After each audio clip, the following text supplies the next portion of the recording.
Bismillah, alhamdulillah, wassalatu wassalamu ala rasulillah, la hawla wa la quwata illa billah, amma ba'd. Puji syukur kehadirat Allah subhanahu wa ta'ala atas semua limpahan karunia nikmatnya. Di subuh yang mubarakah ini kita masih bisa melaksanakan salat berjamaah. Mudah-mudahan setiap langkah kaki kita mendapatkan ampunan dari Allah subhanahu wa ta'ala. Amin ya rabbal alamin. Salawat serta salam mari kita selalu aturkan kepada junjungan kita Nabi Muhammad sallallahu alaihi wasallam. Semoga kita mendapatkan syafaat beliau. Dan mudah-mudahan tempat duduk kita ini adalah salah satu di antara raudhah min riyadil jannah, yaitu di mana Allah mencurahkan rahmatnya, menaungkan sayap-sayap malaikatnya, sekaligus menyebut nama kita satu persatu di hadapan makhluk yang mulia, yaitu para malaikat. Para jamaah rahimakumullah, kita kembali meneruskan bahasan tentang perjanjian Hudaybiyah, bahwa rombongan kaum muslimin setelah terjadi proses perjanjian Hudaybiyah, kemudian mereka kembali ke Madinah dengan rasa kecewa yang amat sangat. Namun di tengah perjalanan kemudian turun surat Al-Fath. Inna fatahna laka fatham mubina liyaghfira lakallahu ma taqaddama min dzambika wa ma ta'akhkhara wa yutimma ni'matahu, dan seterusnya. Ini adalah surat tentang kemenangan. Nah, para jamaah rahimakumullah, maka dengan penuh kegembiraan Nabi kemudian menyampaikan kepada para sahabat ayat-ayat tersebut, yang artinya adalah sesungguhnya kami telah memberikan kepadamu kemenangan yang nyata. Inna fatahna laka fatham mubina. Nah, kemudian Sayyidina Umar yang dari kemarin merasa kecewa berat, maka kemudian beliau bertanya kepada Nabi, apakah ini benar-benar sebuah kemenangan wahai Rasulullah? Benar wahai Umar, ini adalah merupakan kemenangan yang nyata. Mendengar jawaban demikian, maka Sayyidina Umar ini kemudian menjadi tenang, dan sahabat-sahabat yang lain pun menjadi tenang. Yang awalnya murung sebab kecewa, kemudian mereka berubah menjadi sangat gembira. Kenapa demikian? Sebab yang menjanjikan adalah Allah Subhanahu wa ta'ala langsung. Kalau kemarin perjanjian itu kan atas inisiatif Nabi.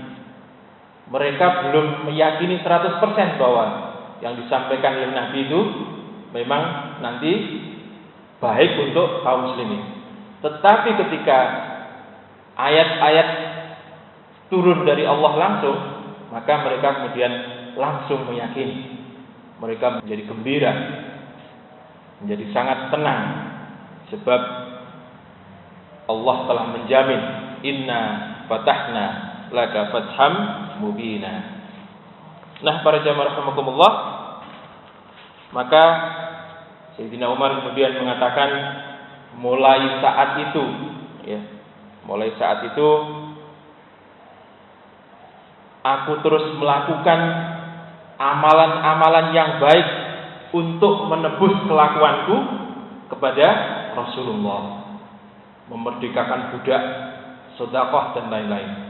Aku berharap agar Allah mengampuniku atas apa yang telah aku lakukan, atas kelancanganku kepada Nabi Muhammad sallallahu alaihi wasallam.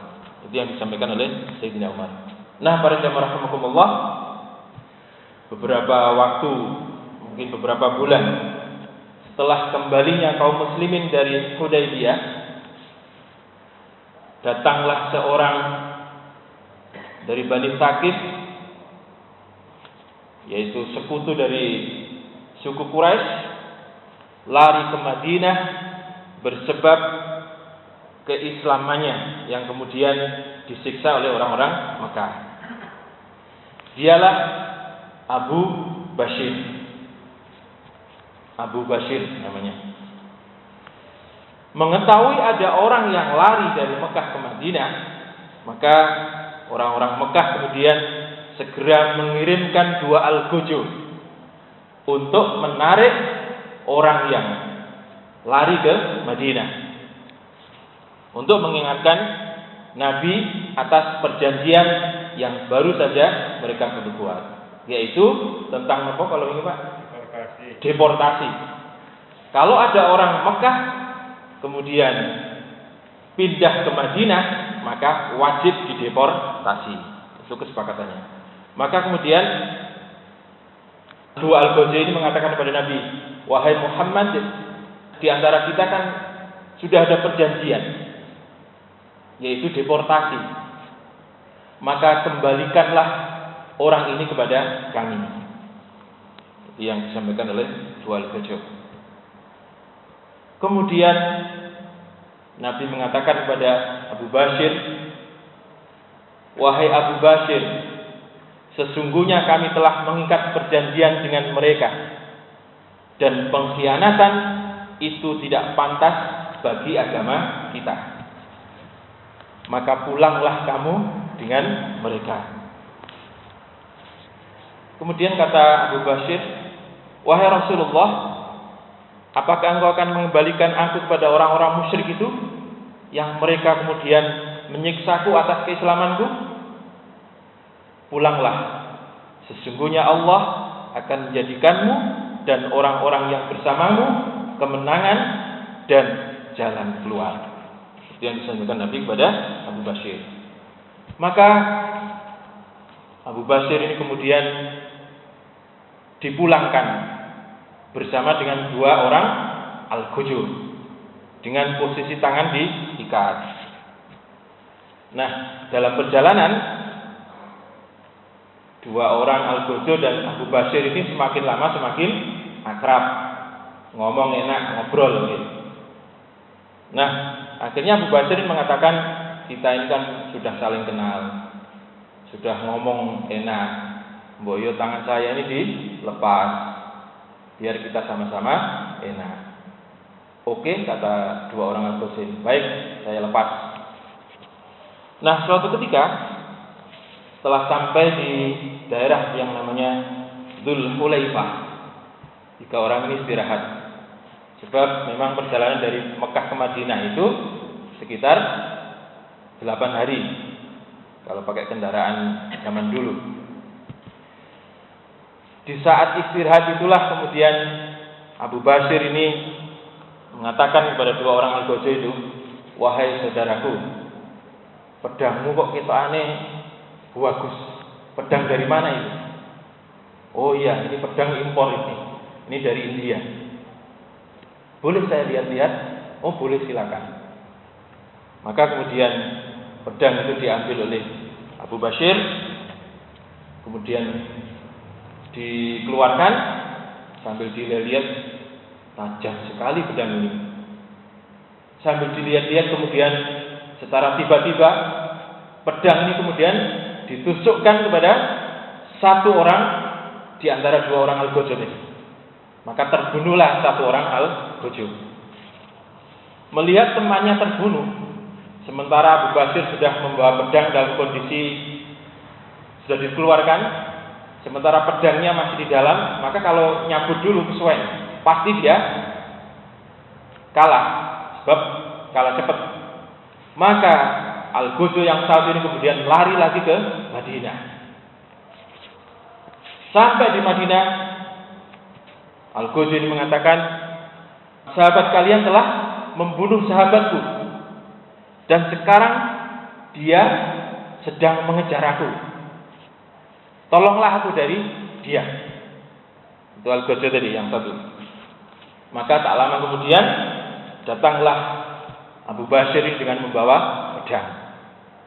Melihat itu kemudian Rasulullah mengatakan, stop wahai Abu Bashir, stop, jangan dibunuh. Maka kemudian Abu Bashir mengatakan, wahai Rasulullah, engkau telah menunaikan kewajibanmu, engkau telah menunaikan janjimu, yaitu mengembalikan aku kepada mereka. Namun aku tidak mau disiksa, aku tidak mau dihinakan oleh mereka, maka inilah yang aku lakukan. Itu kata Abu Bashir. Maka Nabi mengatakan, stop wahai Abu Bashir, jangan diteruskan, jangan dibunuh. Jadi engkau ingin mengembalikan aku kepada mereka wahai Rasulullah, kata Abu Bashir. Mendengar percakapan ini, Al-Gojo yang tinggal satu tadi, jangan ya Muhammad, jangan. Saya tidak berani membawa dia, jangan.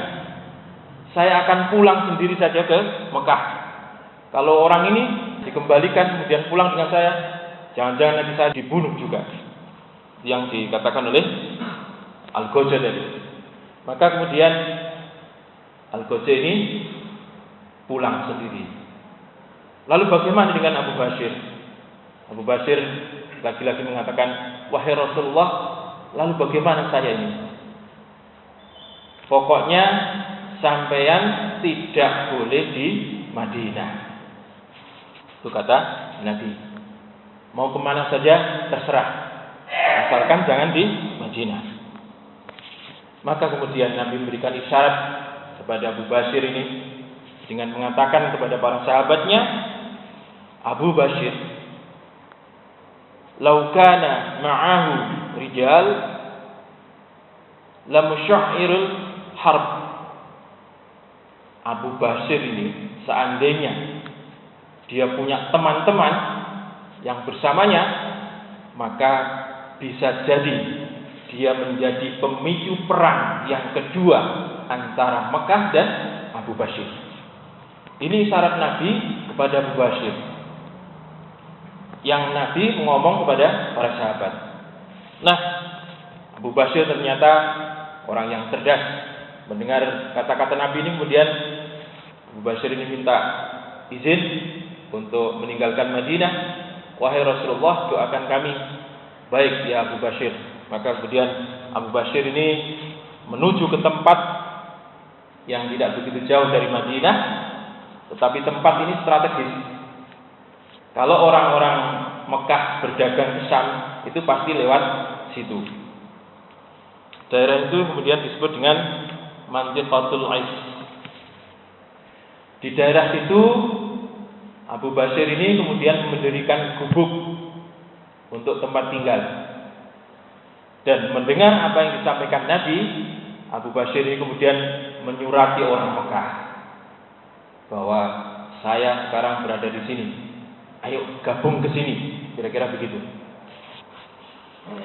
Mendengar Abu Bashir berada di Mantiqatul Ais, orang-orang Mekah yang memang sudah terjadi perjanjian damai, ketika mereka bepergian kemanapun tidak ada yang mengganggu, maka orang-orang Mekah yang sudah berislam, yang selama ini tertekan, kemudian pindah, hijrah. Kemana? Ke tempatnya Abu Bashir. Termasuk Abu Jandal yang kemarin digeret sama bapaknya ini, kemudian ikut gabung ke Abu Bashir. Maka waktu demi waktu Abu Bashir ini mendapatkan teman yang banyak. Dan akhirnya apa yang dilakukan Abu Bashir ini, dengan jumlah yang sekitar 300 orang itu, mereka melakukan pencegatan kepada kafilah dagang dari orang-orang Quraisy. Mereka mengambil barang-barangnya. Niki kok kayak ngerampok nih. Iya, rodok mirip-mirip. Tetapi mereka punya tujuan. Tujuannya apa? Agar supaya orang Quraisy itu membatalkan perjanjian deportasi. Kira-kira ngoten. Jadi lama-lama kelompok Abu Bashir ini kemudian menjadi ancaman bagi kafilah dagang orang-orang Quraisy. Sehingga akhirnya orang-orang Quraisy kemudian merasa terancam. Nah, kalau gitu terus ya tidak bisa apa-apa kita ini, tidak bisa dagang. Maka orang-orang Quraisy kemudian mengutus utusan untuk mendatangi Nabi. Maka mereka mengatakan kepada Nabi, "Wahai Muhammad, bukankah di antara kita ini ada perjanjian damai, ada gencatan senjata? Kenapa engkau langgar?" Kata Nabi, "Siapa yang melanggar? Mereka tidak berada di Madinah, dan saya sudah mengembalikan, dan kami atau saya tidak menerima mereka. Oleh sebab itu, saya tidak punya kuasa atas mereka. Bukankah kalian yang meminta demikian?" Kata Nabi, "Jika ada orang Mekah ke Madinah, disuruh kembalikan. Jika ada orang Madinah ke Mekah, tidak dikembalikan. Itu kan yang minta kalian," kata Nabi. "Dan saya sudah mengembalikan. Silahkan mereka bawa pulang." Kira-kira apa yang disampaikan Nabi. Maka utusan ini mengatakan, "Wahai Muhammad, sekarang batalkan perjanjian itu. Sebab mereka telah membahayakan kami, orang-orang Quraisy. Ajak mereka untuk tinggal ke Madinah." Maka mendengar permintaan ini, Nabi kemudian menoleh kepada Sayyidina Umar. "Wahai Umar, bagaimana pendapatmu?" Kata Nabi, "Shadaqta ya Rasulullah." Kata Umar, yang dari kemarin-kemarin itu protes, "Engkau benar ya Rasulullah," kata Umar, sambil malu-malu. Sebab dari kemarin menentang Nabi. Nah, para jamaah rahimakumullah, ini pembelajaran yang luar biasa bahwa pasal yang paling berat, pasal yang paling mengecewakan, ternyata pasal itu adalah pasal yang pertama yang orang-orang Quraisy ini minta dibatalkan. Sebab mereka merasa ada ancaman dari orang-orang yang karena di Madinah tidak diterima, kemudian membuat tempat sendiri di luar Madinah, dan mereka mengganggu kafilah dagang. Maka sekali lagi, ini adalah pembelajaran luar biasa bahwa ketika kita sedang menghadapi sebuah peristiwa yang mengecewakan, maka sebaiknya kita berusaha untuk meyakini bahwa peristiwa itu adalah baik adanya. La'ala fi khair, kata orang-orang dulu, bahwa di balik peristiwa-peristiwa itu pasti ada kebaikan. Maka pernah ada orang yang mau menjenguk orang tuanya sakit, kemudian naik bis, ketika di terminal dia kebelet pipis, nggak ngomong supire, turun saja. Begitu kembali bisnya sudah amblas, kecewa berat, padahal barang-barangnya berada di bis. Maka ngerutu, "Ya Allah, saya ini mau melaksanakan kebajikan, saya ini mau menjenguk orang tua saya yang sakit. Kenapa engkau takbirkan seperti ini? Saya ketinggalan bis, sangu saya, dompet saya itu berada di tas semuanya. Terus bagaimana saya ini?" Maka kemudian itu malam, paginya dia mendengar bahwa bis itu kecelakaan. Akhirnya alhamdulillah, beberapa jam sebelumnya ngerutu, beberapa jam setelahnya alhamdulillah. Itulah yang harus kita yakini, bahwa setiap kejadian yang mengecewakan, yang membuat kita mangkel, marah dan seterusnya, kita sebisa mungkin berusaha kemudian yakin bahwa di balik itu semua ada sebuah kebaikan. Nah, para jamaah rahimakumullah, mendengar apa yang diminta oleh orang-orang Quraisy ini, Nabi segera membuat surat untuk Abu Bashir agar mereka segera pindah dari Mantiqatul Aif ke Madinah. Maka dengan bangga ini Abu Bashir ini mengumumkan kepada pengikut-pengikutnya, wahai sekalian manusia, Nabi telah menerima kita, Rasulullah telah menerima kita di Madinah, dan orang-orang Quraisy sudah membatalkan perjanjiannya. Maka marilah kita pergi ke Madinah dengan sukacita. Maka 300-an orang ini kemudian pergi ke Madinah dengan segala keceriaan dan disambut pula oleh orang-orang Madinah juga dengan sukacita.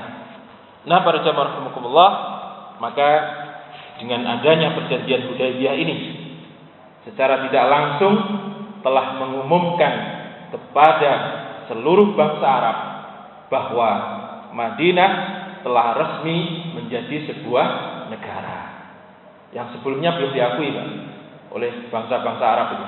Sehingga orang-orang yang mau ikut ke Madinah itu masih takut-takut dengan orang Mekah. Tetapi dengan adanya perjanjian Hudaybiyah ini, berarti orang Mekah sudah mengakui bahwa Madinah sudah sejajar dengan mereka.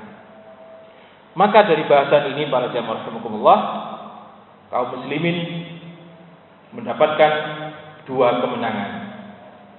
Yang pertama adalah menang untuk memasuki kota Mekah tanpa harus ada peperangan, walaupun itu terjadi 1 tahun kemudian. Tetapi kan aman, tidak melalui perang.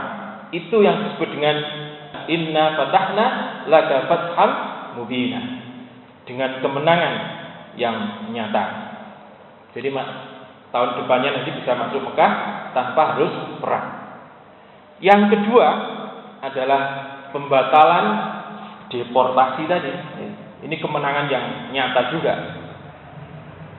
Berarti masih ada 2 pasal yang belum diketahui hikmahnya.